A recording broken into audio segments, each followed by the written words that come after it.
atau masalah kemakulan. Mungkin ada para jamaah yang ingin bertanya atau kita diskusi dari Ustaz atau bagi kami Ustaz. Ya, boleh. Yang kira-kira tidak buru-buru masuk kantor melanjut lanjutnya. Yang hana absensi jadi. Baik salat tarawih maupun buka puasa Ramadan atau puasa sunat Senin Kemis, banyak kaum ibu yang berbuka puasa bersama-sama. Itu bagaimana Ustaz? Terima kasih. Assalamualaikum warahmatullahi wabarakatuh. Waalaikumsalam warahmatullahi wabarakatuh. Prioritas utama ibadah di masjid ditujukan untuk laki-laki. Kata di dalam ayat surat An-Nur, rijalun la tulhihim tijaratun wala bai'un an dzikrillah. Bukan berarti masjid dilarang dari orang perempuan.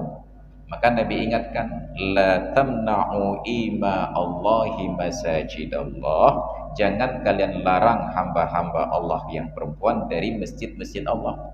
Wa buyutuhunna khairun lahunna. Tapi bagi orang perempuan, rumah mereka lebih baik daripada masjid. Nah, siapa yang orang perempuan tidak boleh ke masjid? Yang tidak boleh ke masjid, orang perempuan yang punya suami, yang suaminya itu ada di tempat. Maka tidak boleh perempuan ini ke masjid kecuali dengan izin suaminya. Bahkan ketika diizinkan oleh suaminya untuk salat berjamaah di masjid, itu ada aturan untuk imam. Tidak boleh memperpanjang salat karena orang perempuan ini lebih penting segera pulang ke rumah melayani suami daripada berlama-lama di masjid. Sebab melayani suami hukumnya wajib dan berlama-lama di masjid hukumnya hanya sunat, dan wajib lebih utama daripada sunat. Walaupun perempuan yang hadir ke masjid ingin imamnya membaca ayat lebih panjang karena sudah malas melihat suami di rumah. Ya, tetap. Nyan bayi mau makaji, menjaga tegalan na ibu-ibu ikut lako ke nya tahina lako di rumah. Nyan hanya jawab panjang le ayat, apa yang minta ayat-ayat pandai ayo supaya bagah buah rumah kan. Yang demikian. Terima kasih. Mungkin ada lagi. Ya, silakan.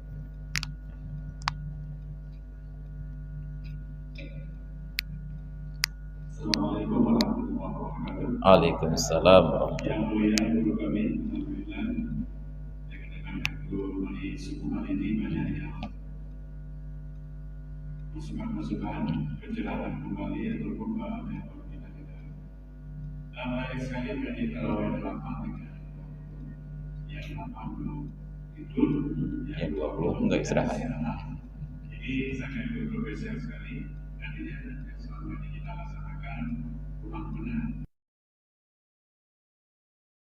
Tidak tepat. Namun untuk mengubah ini kan suatu dilema. Kita bawa di masjid 20 tidak istirahat itu nanti dari jemaah ada dibilang orang macam-macam. Wahabi untuk kebijakan dari penguasa dari pemerintah untuk sebuah ketetapan juga sepertinya tidak berani mengambil kebijakan yang spontan.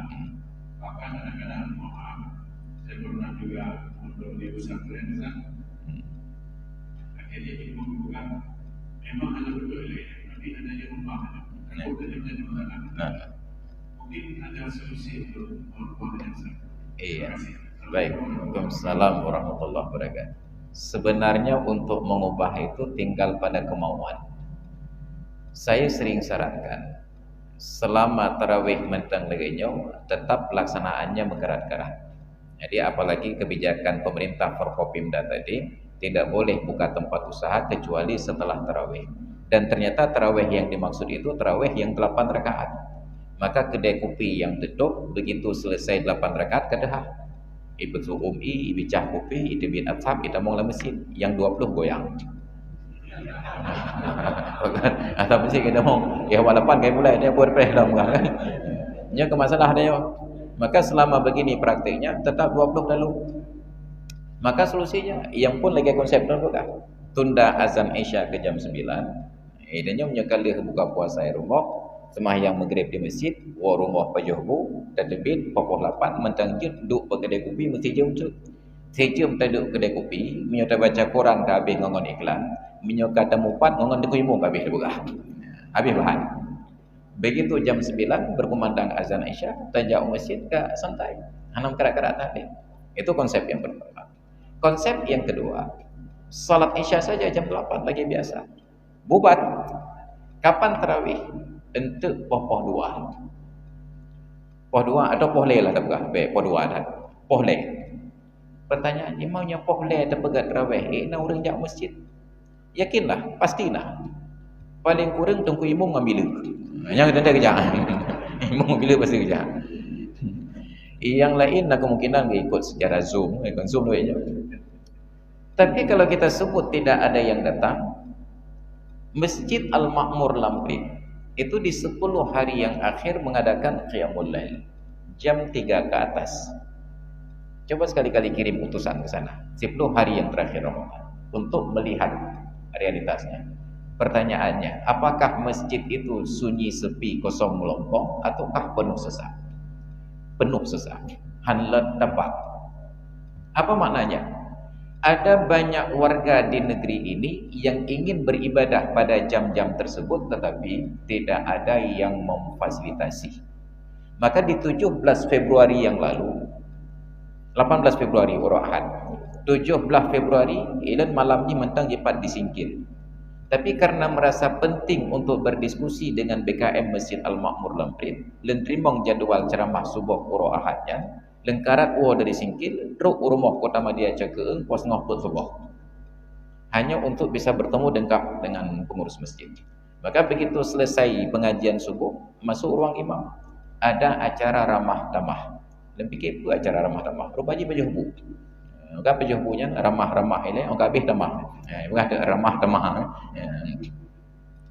Saya tanyakan ke panitia masjid tentang realitas. Di masjid kita ini kan 10 hari yang akhir Ramadan ada Qiyamul Lail. Ada puasa. Penuh atau kosong? Penuh puasa.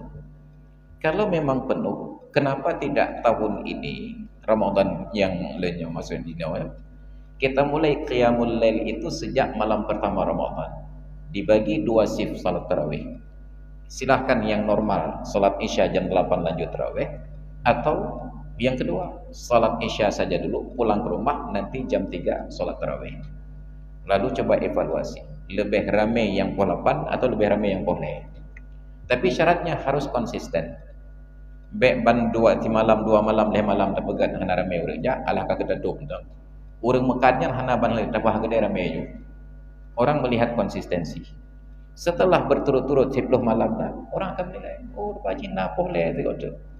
Yakinlah, ibu-ibu yang setelah buka puasa sibuk gerah pinggan, perlu istirahat karena memang dari tersebut bersiap makanan hana temui terawih, kebakat kau orang beda jawai kan. Untuk tercok terawih yang boleh betul. Hidup. Jadi tawarkan alternatif. Tahun pertama demikian. Tahun kedua ketika sudah hidup terawih jam 8 dan terawih jam 3, baru kita ubah namanya. Kita buat publikasi. Masjid Jami' Lancang Garam Ramadan tahun ini mengadakan salat tarawih 2 shift. Shift yang pertama jam 8 untuk urang beau, dan yang kedua boleh untuk urang rajin. Yang 8 yang kerja jali. Bukan urang beau dia 8 rajin. Maka seharusnya gede dah bukan. Jadi persoalan kita, ini kalau lagi kan apakah gure-gure dan nyonya sudah bersikap apatis, tidak berani untuk melawan arus. Maka haji lencok melawan arus sehingga saya di lingkungan Wahabi tidak diterima karena menjagrong, di lingkungan Aswaja tidak diterima karena beda pendapat. Maka lembaga mazhab baru namanya Aswabi, setengah Aswaja, setengah Wahabi. Maka dia mau dia. Atau berdua itulah. Kenapa? Perlu ada pemikiran. Jadi bukan dimulai dengan terobosan, tetapi dimulai dengan gagasan. Tak tawarkan gagasan, taduk terpegat komunitas. Akibat le terkini bak masjid kita nyata mulai pegat tarawih yang poh lewat tu. Ada orang-orang yang terhubung, betul itu. Cuma kamu berakah itu je fikir hana hanjit lah agama dalam syariat. Jadi ketika sudah ada diskusi, hidup 3 orang, 4 orang, 5 orang membentuk komunitas tengah malam. Nanti lama-lama akan membesar dengan sendirinya. Jadi baik langsung taubah. Karena perubahan yang mendadak, manuver yang mendadak cenderung menimbulkan kecelakaan. Maka je orang jak berjalan tengah kejak tepat tiba-tiba gewit, nya menyekan celaka roh. Celaka roh bukan ipok lekok. Celaka roh bukan baik putih kan. Kanya selamat je kejak tapi orang lain kalau pergi dia jo. Maka orang yang manuver mendadak cenderung menimbulkan kecelakaan. Maki bancit, putih le. 10 meter kena wet, ulang samping. Maka ada putih le, sosialisasi. Sebelum kita eksekusi nak tarawih boleh, ada oleh. Nyo kamu di Masjid Lancang Garam insya-Allah akan pegat tarawih ente 40 orang yang terakhir geser ke depo boleh. Tagalan responnya antara pro dan kontra. Yang pro hana payah tapi yakin yang kontra berada yang pekan hana setuju ada. Kamu kau hana setuju, jangan galak. Orang hana galak selesai. Iran pakai hana setuju. Menurut aku nya kan bid'ah. Yang benarnya baru ada diskusi. Ya ada tak bid'ah bukan. Rasulullah pepadung sembahyang malam Ramadan. Sayyidina Umar pepadung sembahyang malam Ramadan. Baru kita berikan fakta. Nyo, ulun tepu berakan. Maka ada tugas pencerdasan. Tapi sayangnya gagasan seperti ini tidak diamalkan oleh guru-guru. Maka lembaga dayah-dayah di Aceh di luar Ramadan azan Isya tetap boleh kurang. Tapi bulan Ramadan tiba-tiba ke pukul 8. Ini kan salah jawaban. Ini orang dayah. Semua dayah di Aceh azan Isya jam 9. Kenapa tidak dilanjutkan bulan Ramadan azan Isya tetap jam 9? Bahkan tiba-tiba ke pukul 8. Maka ada acara tersebut. Jadi pelan-pelan munculkan gagasan dulu, duduk diskusi dengan orang-orang yang sepakat, mulai pegat komunitas, yang jam 8 tetap lanjut, nanti yang jam 3 bentuk komunitas baru. Yang insya-Allah menyopoh leda tarawih melepas lemah. Maka baru benar salat tarawih disebut tarawih 4 rakaat istirahat. Iban istirahat pesan kopi itu berempat. Biar penuh makaji bab ini mesti benar ada kopi cabang. Ada kopi. Ya, menandai perakaat, pesan kopi lah seperempat. Bila lihat seperempat dah. Gelah je baik duka-duka. Okey, habis kopi tanya lagi ke ban kerja terlanjut. Lanjut tengku. 4 rakaat lagi. Menandai perakaat, dah mau lah muka kopi. Tinggal baca ciri macam bebas gelah deh. Gelah jangan nak tahu kan. Dah mah ciri yang je kopi yang je teh. Duk buka-buka apa. Ke ban terlanjut, lanjut. Baru bisa kita laksanakan dengan tenang begini apabila tidak ada desakan untuk mengkarak-karak ke kopi. Makanya selesaikan hajat yang di luar dulu. Oleh karena itulah dalam kitab fikih yusannu dukhulus salati binasyatin. Sunat masuk ke dalam salat itu dengan semangat. Bermakna semangat? Semua hajat sebelumnya sudah selesai. Tajak masjid, kenderaan kalau tak parkir, kalau tak kunci, menyata bangun, kalau tak pindah memaksakan, kalau tak bulan apui. Sampai masuk ke dalam salat tidak ada lagi hal-hal yang mengganggu pemikiran. Menyemuh je kopi ni. Perle nonton sinetron nonton je. Ketika semuanya sudah selesai baru kita kerjakan ibadat itu dengan tenang. Menajar insyaallah. Demikian. Terima kasih. Ya, silakan. Waalaikumsalam. Tentang orang tua yang bawa anaknya kemudian diberikan hisab tersebut. Jadi sering kita lihat bahasanya orang katakan putusan. Yang benar gitu. Di dalam kitab fikih kita jawab dulu sama. Nanti takut memori gak ada. Di dalam kitab fikih khususnya i'anatul talibin yang menjadi referensi umum di daerah-daerah di Aceh yang pada ketika dijelaskan tentang shaf yang pertama, apa definisinya? As-safful awwalu huwa ma yaliyal imama wa in takhallalahu mimbarun aw amudun. Shaf yang pertama adalah shaf yang mengiringi imam, sekalipun shaf itu terselangi dengan tiang ataupun dengan mimbar. Nanti kena yang mimbar masjid turut kena imam itu walika itu shaf yang pertama. Tapi mata nyepat dengan mimbar. Yang belah deh dengan yang belah no mimbar itu saf yang pertama. Tidak putus saf karena mimbar. Nah orang yang badan ubi mimbar. Hana belah Nabi. Tidak putus saf dengan tiang. Padahal seindah apapun tiang tidak ada perintah salat kepada tiang. Yang ada adalah hadis salat tiang agama. Tapi bukan salat disuruh, bukan tiang disuruh salat kan. Seburuk-buruknya anak kita ada perintah untuk salat. Muru auladakum bis shalah wa hum abna'u sab'in. Suruh anak kalian untuk salat ketika usianya 7 tahun. Maka tidak ada narasi dalam Islam bahwa saf putus karena ada anak kecil di antaranya. Baru putus saf apabila satu orang dengan orang di sampingnya di dalam saf renggang, mungkin masuk seorang lagi dalam posisi menghadap ke depan.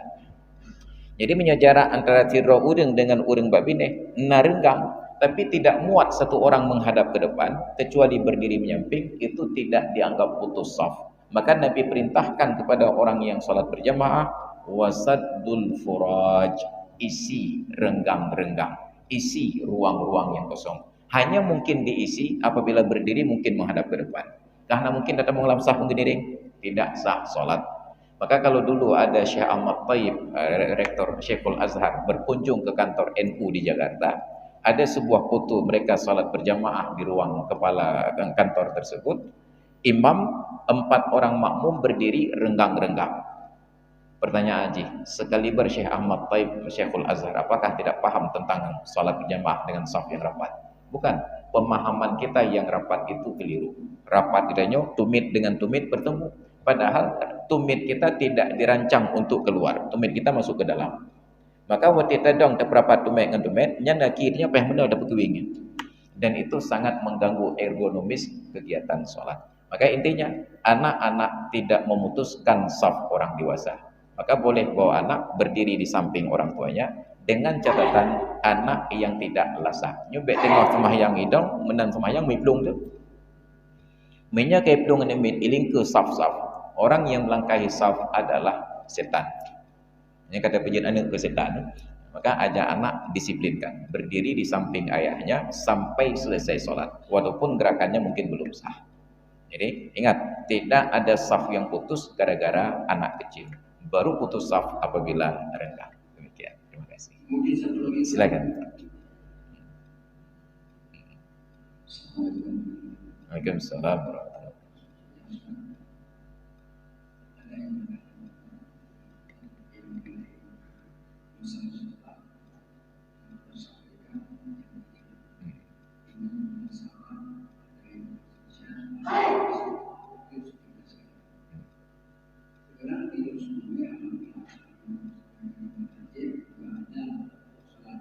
Ya boleh. Ya. Orang ibadahnya sebenarnya bagaimana? Kalau di Baitul Rumah memang salah. Bisa terus. Iya. Bisa sedang ada salah besar. Kemudian ceramah. Bukan begitu mesti jamin bagaimana Iya, baik, terima kasih. Untuk memahami sebuah konsep, maka harus memahami akar kata. Judul di dalam kitab-kitab hadis tentang salat malam bulan Ramadan itu ada 2. Salatu qiyami Ramadan dengan garis miring salatul tarawih. Salat qiyamu Ramadan dengan salat tarawih. Nabi tidak menyebutkan salat bulan Ramadan. Dalam hadis yang tadi kita sebutkan di awal, man qama ramadhana, barang siapa bangun malam bulan Ramadan penuh keimanan dan keikhlasan, Allah ampuni dosanya yang telah lalu. Qiyamu Ramadan, qiyamul lail, itu tidak mesti dengan salat. Sesuai dengan kapasitas masing-masing, seperti ceramah tadi malam. Orang kaya, qiyamul lail, tahajud orang kaya itu bukan rukuk dan sujud, tetapi dia keluarkan harta dari gudangnya untuk diantarkan ke rumah-rumah orang miskin. Dan itu dipraktikkan oleh cucu Sayyidina Ali, putra dari Sayyidina Husain, yang bernama Ali bin Husain bin Ali, yang terkenal dengan sebutan Ali Zainul Abidin. Tahajud beliau setiap malam adalah mengantarkan sembako ke rumah setiap warga miskin. Yang ibadat orang kaya. Jadi tahajud orang kaya aja intat harta baru mau orang gacin, agar saat pagi mereka terbangun salat subuh, mereka tenang. Ternyata sudah ada sembako di depan rumah. Maka di masa hidup Ali Zainul Abidin, tidak ada warga miskin di negeri itu yang kesulitan. Aceh bunga jaga subuh, puhah pintu kena tumpukan. Ibadatnya para pemimpin kan tahajud. Masjid qiyamul lail para pemimpin keluar dari rumahnya untuk melihat keadaan warga. Maka dalam sebuah riwayat, Abdullah ibnul Mubarak ketika beliau sedang dalam peperangan di musim dingin di daerah Romawi, tengah malam beliau katakan kepada sahabat-sahabatnya yang juga prajurit beliau, apakah menurut kalian aktivitas kita tengah malam dalam dingin yang menggigil mencucuk tulang seperti ini, kita begadang untuk menjaga batas daerah negara muslim, sangat besar pahala? Semua pasukannya menjawab, benar Tuan Guru, sangat besar pahala karena ini jihad fisabilillah. Apa kata beliau? Ada orang lain yang pekerjaannya jauh lebih sederhana daripada kita, tetapi pahalanya jauh lebih besar. Muridnya bertanya, siapa Tuan Guru? Seorang pria yang tidur di rumahnya dalam kehangatan selimut, lalu terbangun di tengah malam hanya untuk melihat keadaan anak-anaknya yang sedang tidur. Pernah di rumah Tuhan, menyonai di rumah ketika tidur apakah tertutup dengan selimut atau tidak. Dia luruskan, dia tutup anaknya dengan selimut, dia cium keningnya, lalu dia tidur kembali. Jauh lebih besar pahalanya daripada kita yang begadang tengah malam dalam dingin yang mencucuk tulang untuk menjaga batas wilayah negara Islam. Jadi bayangkan, ibadat orang tua bukan salat tahajud, ngejak kalian ada. Itunya tahajud, ia aju anak gadahnya. Maka Nabi tidak menyebutkan salat malam, tetapi beliau berikan judul Qiyamu Ramadan. Barang siapa yang bangun untuk beribadah, ada ibadah itu tilawah Al-Quran, ada ibadah itu zikir, ada ibadah itu mempersiapkan dagangan untuk besok bagi orang yang mekat, ada ibadah itu mempersiapkan berkas untuk besok untuk para pejabat, ada ibadah itu mempersiapkan pelajaran untuk besok untuk para guru. Itu semua disebut dengan Qiyamu Ramadan. Maka bebas, yang penting tujuannya ibadat. Jadi tidak diarahkan oleh Nabi harus dalam sebuah bentuk yang seragam. Maka nanti kita hidupkan. Nah, yang kena sholat tasbih silahkan. Sebab kalau kembali ke dasar, Nabi di bulan Ramadan dan di luar Ramadan tidak lebih daripada 11 rakaat. Maka pertanyaannya, yang Masjidil Haram 20 rakaat tarawih ditambah dengan qiyamul lail 8 rakaat itu ibadah tengah malam. Yang pandai dalil. Sedangkan Nabi hanya 11 rakaat. Maka menunjukkan malam itu bebas memperbanyak sholat sebanyak-banyaknya jumlah rakaat yang kita mampu. Yang penting tujuannya ibadat. Dan tidak terkecuali orang tengah malam pun itu menjadi ibadat. Kenapa? Karena dia perlu konsentrasi pekerjaan di waktu siang. Oleh karena itulah pengajian-pengajian di masjid-masjid dengan suara mik yang menggelegar di malam bulan Ramadan itu maksiat. Mengganggu orang yang sedang istirahat. Menyekena but, tapi beb karullah. Karena tidak ada di dalam Islam ibadah yang diizinkan mengganggu orang lain kecuali kumandang azan, memang harus suaranya besar. Maka yang buat itu ibadah pribadi. Maka baik metode katanya Masjid Jami atau Masjid Islamic Center atau Masjid Baitur Rahman, itu semuanya disebut Qiyamu Ramadan. Demikian.